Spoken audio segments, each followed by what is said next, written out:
I think that the first time I realized where that initial idea came from was when I realized that egocentric and geocentric only flip two letters. I'm playing with words in my head all the time, and when I realized that, I just started with jotting down some notes about it.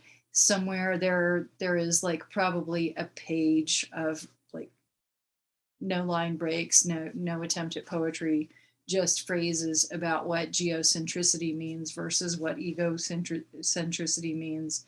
And something else that always catches my attention is kind of I guess taxonomy, how we create metaphors, how metaphors become cliches. So I will say that that is a sunset that I see. I live in New Mexico. I think about this all the time. I can see the way the light appears to be changing, or the position of the sun is changing in the sky. The sun's not changing position, it's we're changing position. We have spectacular skies here. And so I'm often out there staring at it and watching things happen in it. And that's really where the origin is. I started with the idea of geocentric, egocentric, and then thought about the word sunset and how the sun isn't setting. It's because the earth has spun in a different direction, and we're moving into a different kind of light. And once I got that idea and thought about, I mean, I don't want to go too deep here, but basically, I think the poem also asks us to consider other positions. We do center ourselves so often, and just invites another perspective.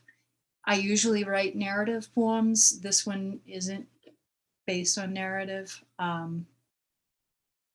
Anyway, that's where it's coming from. So, a simple transposition makes egocentric geocentric. Why say sunrise? Why say sunset? The sun's fixed fire neither comes up nor goes down. Night doesn't fall. It's we who spin around, eternally centering ourselves.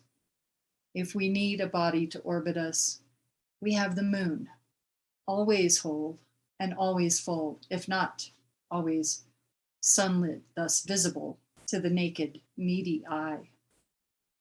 Say dawn and dusk, say daybreak, eventide.